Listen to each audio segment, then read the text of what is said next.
Hello, hi everyone. I hope you all are well and may divine bless us all.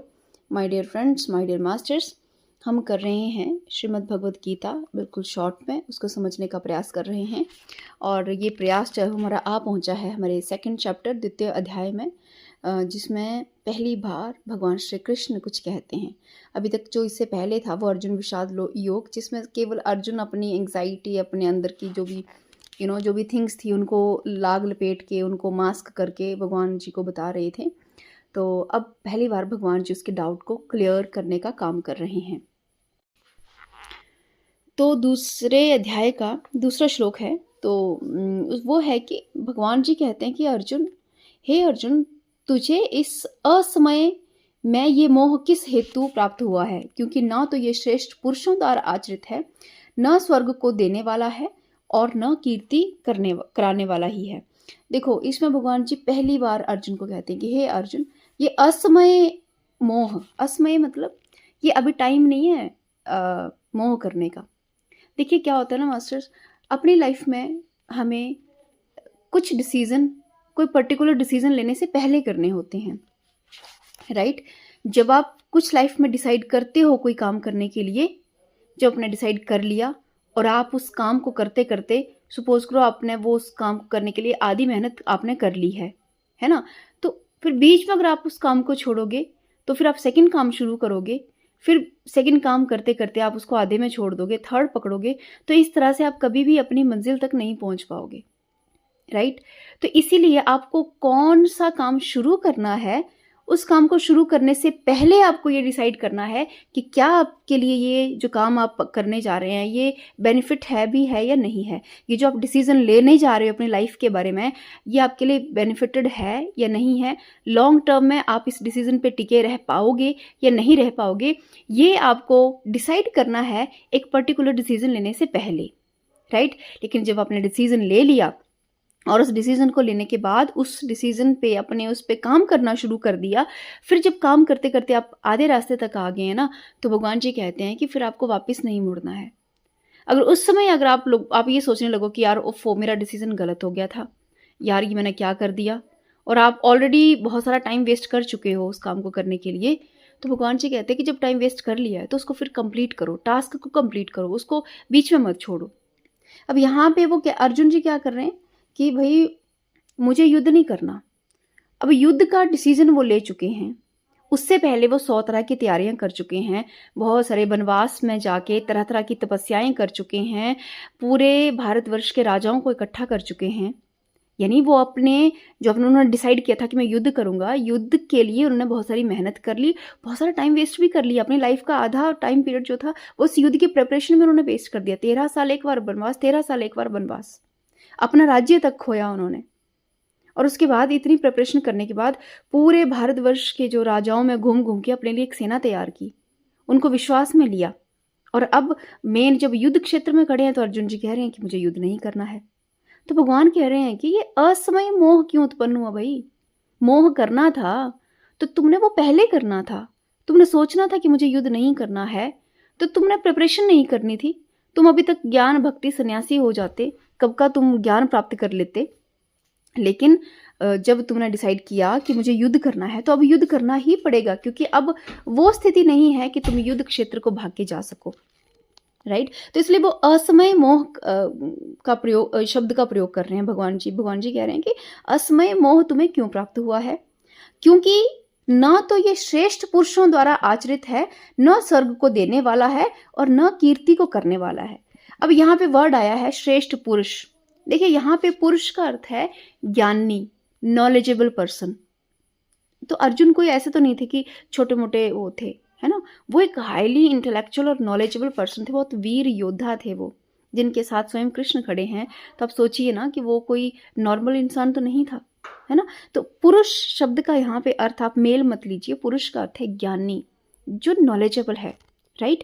तो यहाँ पे वो कह रहे हैं कि ये जो असमय, जो हम एक काम को करते टाइम बीच में जो हम छोड़ते हैं, यानी कोई सपोज करो कोई काम करने का डिसीजन ले लिया है और उसको अगर बीच में छोड़ने का कोई डिसाइड करता है, तो ये एक नॉलेजेबल पर्सन को शोभा नहीं देता, कि आपने वो डिसाइड किया और एक इंटेलेक्चुअल पर्सन है और वो बोले कि अब मुझसे ये काम नहीं होता, तो भगवान जी कह रहे हैं कि इट इज़ इनके ये एक शोभामान बात नहीं है एक उस पर्सन के लिए जो कि कैपेबल है, इंटेलेक्चुअल है, इंटेलिजेंट है ना? तो उसके लिए वो कीर्ति करनी है, मतलब उसके लिए वो एक अच्छी बात नहीं है। कीर्ति मतलब उसके मान-सम्मान में, यश में जो है वो क्या करेगा वो कमी करेगा, उसको वृद्धि नहीं करेगा वो।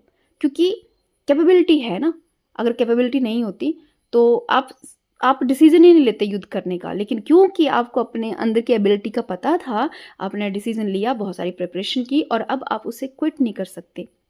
मास्टर्स हमारी लाइफ में भी ऐसे होता है, हम अपनी लाइफ में बहुत सारे डिसीजंस लेते हैं, बहुत सारे डिसीजन लेते हैं और कई बार ऐसे होता है कि कुछ डिसीजन के मिड में जाके हमें रियलाइज़ होता है कि हमने ये डिसीजन गलत ले लिया और ये वो पॉइंट होता है जहाँ से हम अपनी लाइफ में वापस नहीं मुड़ सकते, क्योंकि हम जानते हैं कि अब हम अपनी लाइफ का बहुत सा हिस्सा जी चुके हैं। बहुत सारी मैरिजेज़ ऐसे लोग कर लेते हैं जो स्टार्टिंग में अच्छी लगती हैं, बाद में मैरिज के कुछ सालों बाद उनको रियलाइज़ होता है कि उनसे बहुत बड़ी मिस्टेक होगी, बहुत बड़ी गलती होगी। लेकिन वो टाइम नहीं है कि वो वापस आ सकें और उस समय वो कहे कि हम अपना घर-बार छोड़ के जा रहे हैं जंगल में संन्यास लेने, तो वो उनके लिए शोभामान नहीं है। फिर उनके लिए एक ही उपाय है कि भई युद्ध करना पड़ेगा, यानी जीवन के क्षेत्र में अगर आप उतरे हैं, आपने डिसीज़न लिया है, अब उसमें आने वाली परिस्थितियों को भी आपको झेलना ही पड़ेगा। उसको झेल के यानी उनको उनका साहसी रूप से सामना करके उनसे पार जाके यही एक उसका उपाय है। उससे आप क्विट नहीं कर सकते। अगर आप क्विट करेंगे तो फिर क्या होगा कि आपके लिए वो एक आपकी आइडेंटिटी के लिए एक वो शोभामान बात नहीं होगी। इसके सेकंड श्लोक में जो इसका नेक्स्ट श्लोक है उसमें भगवान जी कहते हैं कि इसलिए हे अर्जुन, नपुंसकता को मत प्राप्त हो, तुझमें ये उचित नहीं जान पड़ती।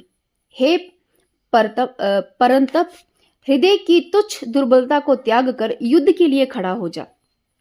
देखिए कितनी सुंदर बात कही है पे अर्जुन को कह रहे कि अर्जुन नपुंसकता को प्राप्त मत हो। नपुंसकता मतलब क्या? नपुंसकता मतलब आप इम्पोर्टेंसी मतलब समझिएगा कि जो नहीं है ना, यहाँ पे नपुंसकता मतलब है इनएक्टिव। इनएक्टिव मतलब जो काम नहीं करना चाहते, जो युद्ध नहीं लड़ना चाहते, यानी यहाँ पे अर्जुन के रेफरेंस में है कि वो युद्ध नहीं लड़ना चाहते। आप इसको ऐसे लीजिए कि जो इनएक्टिव रहना चाहता है, जो कोई काम नहीं करना चाहता, अपनी करंट सिचुएशन को, अपनी करंट परिस्थिति को सुधारने के लिए भी कोई एक्शन नहीं लेना चाहता। आप कह सकते हैं कि जो एक्शन नहीं लेना चाहता उसको कहा गया है यहाँ पे नपुंसक। ठीक है, कि जो जो पुरुष वाला कार्य नहीं, पुरुष मीन्स ज्ञानी वाला कार्य नहीं है, और जो ज्ञानी है वो हमेशा ही एक्टिव है, वो हमेशा एक्शन टेकर है, वो कभी भी इनएक्टिव फॉर्म में नहीं होगा। लेकिन यहाँ पे वो कह रहे हैं कि नपुंसकता यानी कि इनएक्टिव मत हो अर्जुन, ये उचित नहीं जान पड़ता। अगर आपकी लाइफ में या हमारी किसी की लाइफ में अगर मान लो कोई सिचुएशन ऐसी आ गई है जो हमने खुद ही चुनी है और अब हम उस सिचुएशन में फंस गए हैं, सपोज हमने खुद ही चुना है, उस लाइफ को हमने खुद ही चुना है और अब हमें रियलाइज हो रहा है कि यार ये समथिंग कुछ गलत हो गया, तो यहाँ पे ऐसा नहीं है कि आप चुपचाप कोसते रहो अपने उसको कि नहीं मैं तो कुछ नहीं करूँगी या कुछ नहीं करूँगा, यार ये क्या हो गया, भगवान को कोसो, कभी परिवार वालों को कोसो, कभी अपने आप को कोसो, नहीं, वो नपुंसकता है। तो भगवान जी कहते हैं कि टेक एक्शन, कुछ एक्शन लो, ठीक है, और ये युद्ध लड़ो, क्योंकि ये युद्ध लड़ो। वो कह रहे हैं कि हृदय की तुच्छ दुर्बलता को त्याग कर, हृदय की तुच्छ दुर्बलता, देखो यहाँ कितनी सुंदर बात की, यहाँ पे इमोशनल वीकनेस की बात की है। हृदय की दुर्बलता क्या है? Emotional weakness. दो तरह के लोग होते हैं, एक होते हैं इमोशनल स्ट्रॉन्ग, एक होते हैं इमोशनल वीकनेस। इमोशनल वीकनेस जो ओवर थिंक करते रहते हैं, सोचते ही रहते हैं, एक्शन लेने से पहले, कोई काम करने से पहले भी 10 बार सोचते हैं, पता नहीं लोग क्या बोलेंगे, समाज क्या बोलेंगे, घर क्या बोलेंगे, रिश्तेदार क्या बोलेंगे, हाय मेरे बारे में लोग क्या बोलेंगे, मुझे लोग जज करेंगे, वो डरता रहता है इंसान और वो कभी एक्शन नहीं ले पाता, राइट। और वो कहते हैं ये क्या है, हृदय की दुर्बलता है। एक होते हैं इमोशनली इंटेलिजेंट, जो क्या करते हैं, उनका फोकस होता है कि मुझे लाइफ में ये गोल करना है। अब उस गोल को अचीव करने के लिए उनकी लाइफ में भी क्या होते हैं, आसपास ऐसे लोग होते हैं जो उनकी खींचातानी करते हैं या उनको पीछे खींचने की कोशिश करते हैं, तो वो क्या करते हैं, उन लोगों पे कभी ध्यान नहीं देते, वो अपने फोकस पे रहते हैं, अपने एम की तरफ रहते हैं कि मुझे लाइफ में ये चीज़ चाहिए तो चाहिए। अब उसके लिए वो क्या करते हैं, अवॉइड करना सीखते हैं, किनको, उन लोगों को जो उनकी लाइफ की हर्डल बनी है, जो उनके रास्ते की हर्डल बनी हुई है, राइट।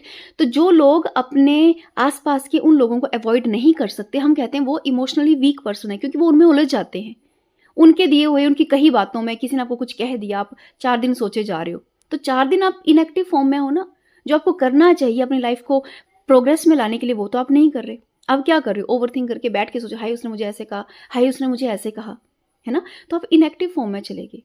आपको आपको कर्मशील होना था, प्रोग्रेसिव होना था, लेकिन आप प्रोग्रेसिव नहीं हुए। तो ये हृदय हृदय की दुर्बलता है। तो यहाँ पे अर्जुन को कहते हैं कि हे अर्जुन, अपने हृदय की दुर्बलता को त्याग करके युद्ध करो भई। युद्ध मीन्स अपनी लाइफ में जो भी सिचुएशन है उसको फेस करो और स्ट्रांगली फेस करो, इमोशनली वीक होके नहीं, इमोशनली स्ट्रांग होके उस सिचुएशन को फेस करो, इनएक्टिव मत हो जाओ, राइट? तो इसमें भगवान श्री कृष्ण जो है उनका ये हम कह सकते हैं कि उनका ये था, उनका ये मतलब मीनिंग था ये, ठीक है? उसके बाद अर्जुन जी कहते हैं, देखो ये 2 श्लोक कहने के बाद जब भगवान जी उनको ये कहते हैं तो अर्जुन जी कहते हैं, अर्जुन बोलते हैं, हे मधुसूदन, मैं रणभूमि में किस प्रकार बाणों से भीष्म पितामह और द्रोणाचार्य के विरुद्ध लड़ूंगा, क्योंकि हे अरिसूदन वे दोनों ही पूजनीय हैं। देखो यहाँ पे अर्जुन जी अभी भी नहीं मान रहे। वो कह रहे हैं कि कैसे? देखो इमोशनली वीक जो पर्सन है ना, आप उसको कितना मर्जी समझा लो, जब वो व्यक्ति कोई दुख में है आप उसको कह लो कि देखो भाई दुख कुछ नहीं होता, दुख दख जैसी कोई चीज़ नहीं होती, ये टेम्परेरी स्टेट है, लेकिन उस टाइम पे वो इंसान नहीं समझता क्योंकि इमोशन के कंट्रोल में है ना। तभी तो कहते हैं इमोशनली इंटेलिजेंट होना बहुत ज़रूरी है। तो अर्जुन जी अभी भी कह रहे हैं, भगवान ने इतना कुछ कह दिया है, 2 श्लोकों में ये कह दिया भाई नपुंसक मत बन, इनएक्टिव मत बन जा। तो ज्ञानी पर्सन है तो ज्ञानी वाली वो दिखा ना, मतलब अज्ञानी वाली हरकतें ना करो, है ना?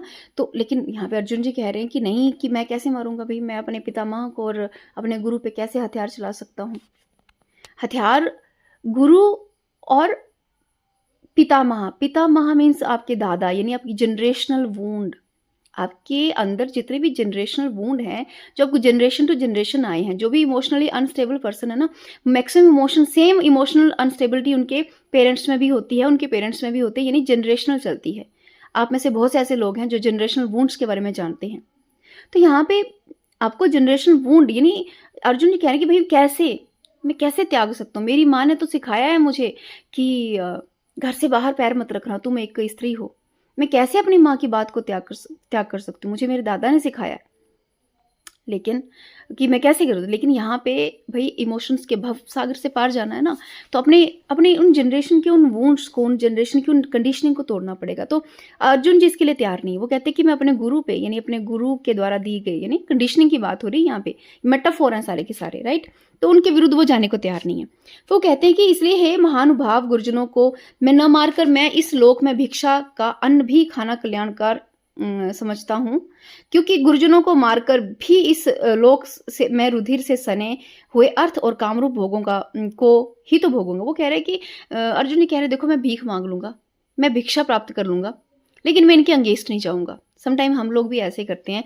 हमारी कई बार बहुत दयनीय स्थिति होती है हमारी लाइफ में हर तरफ से सिचुएशन ऐसी होती हैं, दयनीय स्थिति होती है, हम इतने कैपेबल भी होते हैं कि हम उस सिचुएशन से निकल सके, लेकिन फिर भी हम ना भीख मांगना ज़्यादा उचित समझते हैं। फॉर एग्जांपल कोई देखो यहाँ पे देखो, ये जो एग्जांपल है ये मेल फीमेल दोनों के लिए इम्प्लीमेंट हो सकता है, लेकिन मैं फीमेल की बात कर रही हूँ यहाँ पे क्योंकि वो समझना आसान है। सपोज करो कोई फीमेल बहुत पढ़ी लिखी है, बहुत हाईली इंटेलिजेंट है, इंटेलेक्चुअल है ना, और उसकी मैरिज होगी, और मैरिज होने के बाद वो फैमिली में स्टक होगी। अब देखो उसके पास एबिलिटी भी है, कैपेबिलिटीज़ भी हैं, उसके पास डिग्रीज भी हैं, उसके पास नॉलेज भी है, वो उस नॉलेज के बेस पे अपनी अर्निंग भी कर सकती है, वो अपनी लाइफ में एक अच्छी लाइफ जी सकती है, अपनी फैमिली को भी अच्छी लाइफ दे सकती है। लेकिन इंस्टेड बहुत सारी ऐसी फीमेल होती हैं जो इतना हाईली इंटेलेक्चुअल होने के बाद भी अपनी फैमिली में स्टक रहती हैं, और उनसे कभी कहें ना कि आप आगे क्यों नहीं बढ़ते, तो वो कहते हैं कि हम अपने हस्बैंड से पैसे ले लेंगे, हम ऐसा कर लेंगे, लेकिन हम यहाँ से बाहर नहीं जाएंगे, हम अपने कंफर्ट जोन से बाहर नहीं जाएंगी। तो अर्जुन जी से हम बात कह रहे हैं कि भाई देखो इनको मार मोर के, यानी अपने इमोशन से पार जाना मेरे बस की बात है नहीं। मैं भीख मांग के गुजारा कर लूँगा, लेकिन जो मेरी कंडीशनिंग है मैं उसको तोड़ नहीं सकता, राइट? फिर उसके बाद वो कहते हैं कि हम ये भी नहीं जानते कि हमारे लिए युद्ध करना और न करना इन दोनों में से कौन सा श्रेष्ठ है, अथवा ये भी नहीं जानते कि उन्हें हम जीतेंगे या हमको वे जीतेंगे, और जिनको मारकर हम जीना भी नहीं चाहते वे ही हमारे आत्मीय धृतराष्ट्र के पुत्र हमारे मुकाबले में खड़े हैं। देखिए यहाँ पे अर्जुन जी कह रहे हैं भाई मुझे तो ये भी नहीं पता कि युद्ध करना नहीं करना सही है कि नहीं है, और इन दोनों में क्या श्रेष्ठ है ये भी मुझे नहीं पता। देखिए ये बड़ी सिंपल सी बात है। आपने लाइफ लॉन्ग आपने बहुत से वेद शास्त्र पढ़े हैं, बहुत से शास्त्र पढ़े होंगे, बहुत अलग अलग शास्त्रों में अलग अलग बातें की गई हैं। जैसे फॉर एग्जांपल मनुस्मृति की बात करते हैं, मनुस्मृति में फीमेल को बहुत क्रिटिसाइज किया गया है, बहुत ज़्यादा क्रिटिसाइज़ किया कि फ़ीमेल जो है वो नरक का द्वार है एटसेट्रा, पता नहीं क्या-क्या, फ़ीमेल को ऐसे रहना चाहिए, वैसे रह कोड ऑफ बहुत सारे कोड ऑफ कंडक्ट हैं फ़ीमेल के लिए, राइट? और वो आप मान लो सपोज़ करो वो किसी पर्सन ने पढ़ रखे हैं, है ना? बहुत से पढ़ रखे हैं और सुन भी रखे हैं और हमारे जो पुराण हैं उनमें कथा कहानियाँ भी कुछ ऐसी हैं, जिसमें फ़ीमेल की सफ़रिंग को देखो ना हमारे कितनी दुर्भाग्य की बात है कि हमारी फ़ीमेल की सफ़रिंग को कितना ग्लोरीफ़ाई किया है हर पुराण में कि फ़ीमेल के साथ ऐसा हुआ। उनको श्राप मिला, ये हुआ, उनके पतियों ने उनके साथ एक तरह से हम कह सकते हैं उनको टॉर्चर किया या उनको फ्रीडम नहीं दी एटसेट्रा एटसेट्रा, उसको बहुत ग्लोरीफ़ाई करके बताया गया है, जबकि ये सच्चाई ये नहीं है, राइट? तो सपोज़ करो आपने वो सारे धर्म ग्रंथ शास्त्र पढ़ रखे हैं और दूसरी तरफ फिर आपके सामने आ जाता है क्या उपनिषद आ जाते हैं या हमारे पुराने जो वेद हैं वो आ जाते हैं और वो उपनिषद और जो वेद हैं वो बात करते हैं परब्रह्म की, उस आत्मा की बात करते हैं और उसमें उपनिषदों में स्पष्ट रूप से कि कोई स्त्री और पुरुष, आत्मा का कोई लिंग नहीं है, ना कोई स्त्री है ना कोई पुरुष है और जो आत्मज्ञानी होता है वो तो स्त्री और पुरुष में भेद भी नहीं करता। अब सपोज़ आपके सामने ये 2 तरह के ज्ञान आते हैं और उसमें से आपको कहा जाता है कि भई देखो अपनी आत्मा की ओर चलो। ये जो आपने जो पढ़ रखे हैं पुराणों से या फिर मतलब मनुस्मृति से या कहीं से भी ज़रूरी नहीं है आपने ये शास्त्र पढ़े हैं। आप जनरेशन टू जनरेशन अपनी मदर से, उनकी मदर से, उनकी मदर से सुनते आए हैं कि ऐसा-ऐसा होना चाहिए, फीमेल को ऐसा-ऐसा होना चाहिए, मेल को ऐसा-ऐसा होना चाहिए। और ये मोरालिटी होनी ही चाहिए। यही अगर फीमेल में ये गुण होंगे तो वो एक श्रेष्ठ स्त्री कही जाएगी, मेल में ये गुण होंगे तो वो श्रेष्ठ पुरुष कहा जाएगा। ये आप सुनते आए हैं। और सडनली आपके सामने आ जाता है ब्रह्म ज्ञान की बात आती है और अब आपको कोई कहे कि भई अपने उस पुराने ज्ञान को छोड़ के इस ब्रह्म ज्ञान को पकड़ो ताकि आप अपने जीवन में अपने उस परम अपने अपने स्वयं के दर्शन प्राप्त कर सको या उस परम ईश्वर के दर्शन प्राप्त कर सको, है ना? तो आप क्या होगे? कन्फ्यूज़ हो जाओगे ना। आप बोलोगे भई मुझे पता ही नहीं है कि क्या सही है, इसमें क्या गलत है। भई आत्मा की बात सही है, मुझे तो ये भी नहीं पता और ये जो मैंने सुन रखा है क्या पता यही सही हो, मुझे तो ये भी नहीं पता कि इन दोनों में सही कौन-सा है। तो आप तो क्या हो जाओगे? कन्फ्यूज़ हो जाओगे ना। तो अर्जुन जी यहाँ पे कह रहे हैं, भई मुझे नहीं पता कि युद्ध करना उचित है या युद्ध नहीं करना उचित है ना? तो मतलब जिनको ये जो मेरे कज़न ब्रदर हैं, यानी कौरव हैं आपके, धृतराष्ट्र के जो पुत्र हैं और मैं इनको अगर मार भी दूँ तो मैं जीना नहीं चाहता। यानी कैसे मैं लड़ सकता हूँ? कैसे मैं इनको कैसे मार सकता हूँ? ये मेरे कज़न ब्रदर ही तो हैं। है ना? कज़न ब्रदर क्या हैं भई? कंडीशनिंग की कज़न ब्रदर क्या होते हैं? जितना आपके माइंड की कंडीशनिंग है, उनके कज़न ब्रदर होते हैं आपकी प्रेज़ेंट कॉन्शियस बिहेवियर। आपका प्रेज़ेंट कॉन्शियस बिहेवियर कैसा है? ठीक है, आपको गुस्सा आया है, ठीक है? आपको किसी बात पे क्रोध आ गया, ये आपकी कंडीशनिंग है कि सपोज़ करो किसी को कुछ देख के आपको क्रोध आ गया। लेकिन क्रोध में आके आपने बिहेवियर क्या कर लिया कि आपने उसको मार दिया, थप्पड़ मार दिया, गाली-गलौच कर दिया या आप पत्थर उठा के फेंक दिया या फिर घर के बर्तन नीचे गिरा दिए, ये आपका बिहेवियर है ना, है ना? तो वो कहते हैं कि अपने बिहेवियर को मैं कैसे चेंज कर सकता हूँ? यानी अपने ये जो मेरे चाचा-ताया के जो बच्चे हैं, इनको मैं कैसे मार सकता हूँ? है ना? क्योंकि मुझे तो यही नहीं पता कि क्या सही है, क्या गलत है। अब पता नहीं जो मेरा बिहेवियर है, क्या पता वो सही ही हो, जो इतने इतने टाइम से मेरे मेरे अंदर जो मेरे बुज़ुर्गों ने कहा है, क्या वो वही सच हो? और हो सकता है ये जो आत्मा की बात आप कह रहे हो, ये झूठ हो, है ना? तो अगर हमारे सामने भी इस तरह की सिचुएशन आए, तो हम भी कन्फ्यूज़ होंगे। तो अर्जुन जी स्टिल कन्फ्यूज़्ड हैं यहाँ पे। अर्जुन जी को देखो ना, अर्जुन जी को पता ही नहीं कि सामने भगवान खड़े हैं। अगर अर्जुन जी को ये पता होता कि सामने भगवान है, तो वो इतने क्वेश्चन आंसर कभी नहीं करते। हालाँकि अगर आपके सामने भी भगवान आ जाएँ और अगर वो आपको कहें कि देखो बच्चा, कि तुम्हें जो है वो ये वाला ज्ञान पकड़ना है, तुम्हें परब्रह्म को जानने के लिए ये काम करना पड़ेगा, तो कुछ देर के लिए तो आप भी सोचोगे कि पता नहीं ये भगवान है भी है, कहीं मेरा माइंड का इल्यूज़न तो नहीं है, कि कहीं मेरा माइंड मेरे साथ कोई गेम तो नहीं खेल रहा। अगर आपके सामने भगवान सच में प्रकट भी हो जाए ना, तो आप विश्वास नहीं करोगे कि हुए हैं। आप यही सोचोगे, थोड़ी देर के लिए तो आप ये कन्फ्यूज़ रहोगे कि कहीं मैं भ्रम में तो नहीं हूँ। राइट? तो सेम सिचुएशन अर्जुन जी के साथ है। वो भगवान जी सामने खड़े लेकिन वो दिख नहीं रहे उनको, है ना?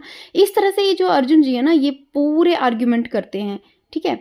तो आगे के जो आर्ग्यूमेंट है मास्टर्स, ये हम अगले उसमें देखेंगे। अभी हमने अध्याय 2 के श्लोक 6 तक ही किया है, ठीक है? क्योंकि अब थोड़ी एक्सप्लेनेशन मेरी ज़्यादा हो गई है, ठीक है?